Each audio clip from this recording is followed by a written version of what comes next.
of getting luxury apartments. But we who are currently living here, there's nothing for us to live in. There's absolutely nothing. There's certainly nothing that we want to live in, nothing we can afford. Yeah.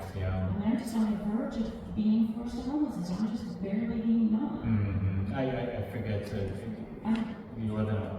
I'm in Lomita. I'm in a duplex neighborhood there. Yeah, okay. Yeah. And my rent just went up another $220. 8% increase.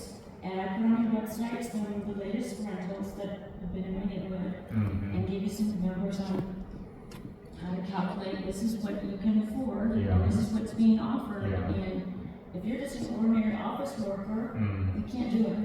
You can't even get a tiny little place. So you're seeing people, you see like my units are like 3 adults and a 2-bedroom duplex, that kind of thing.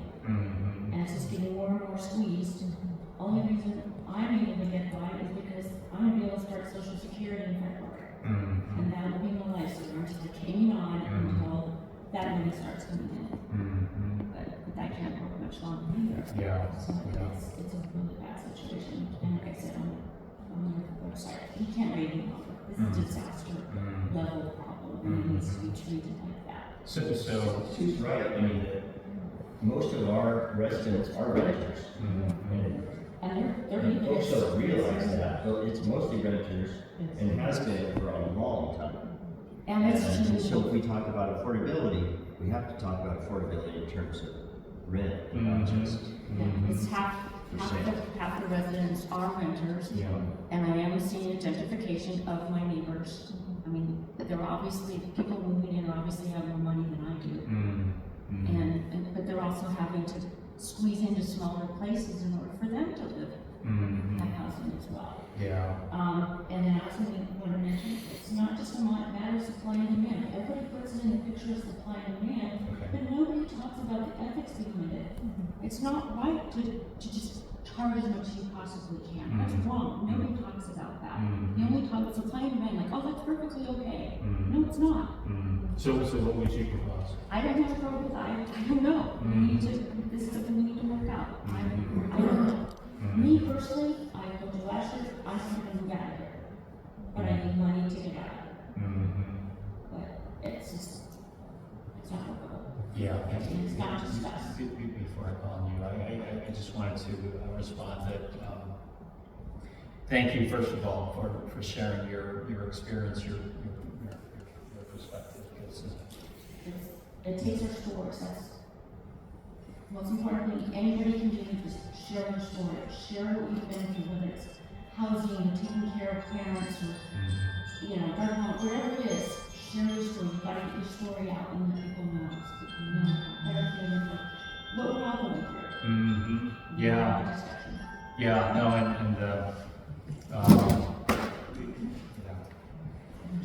Your story is exactly the stories that I'm hearing more and more from people that can't keep up with the rising costs of rent, of housing, of everything. And I'm better off than people I know. I'm really fortunate. I ride the buses, and I meet homeless people, so I see what's happening with other people. A lot of people are in this country. Before I call the next question, I just want to say that I think it was it was a few years ago, I supported and we passed a bill that was signed into law that provides for rent increase stabilization. I don't like to call it rent control because I think it's a matter of degrees, but we're trying to strike a balance. So the bill that I supported that became law, it caps any annual rent increase up to 5%, but with a cost of living capping it at a maximum of 10% year-to-year increases. Now I know that for especially for folks. You're still working, but for seniors living on fixed incomes, that's still a lot. But that was an attempt to try to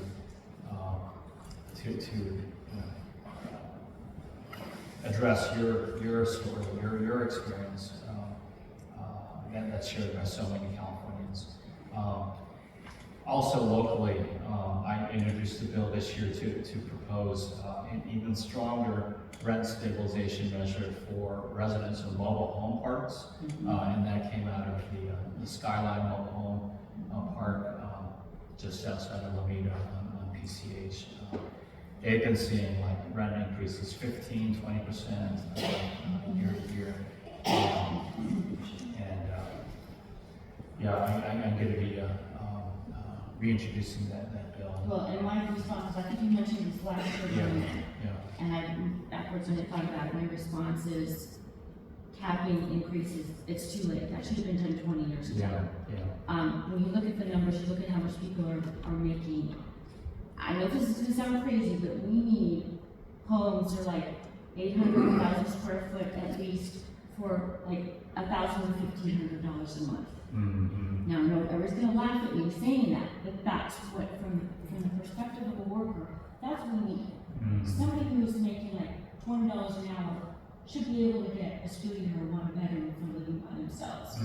Making more than that, you should be able to get a 2-bedroom or 3-bedroom.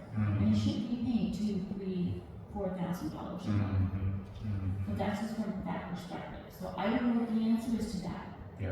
But that's what we need. Much, my rent should be half what it is now.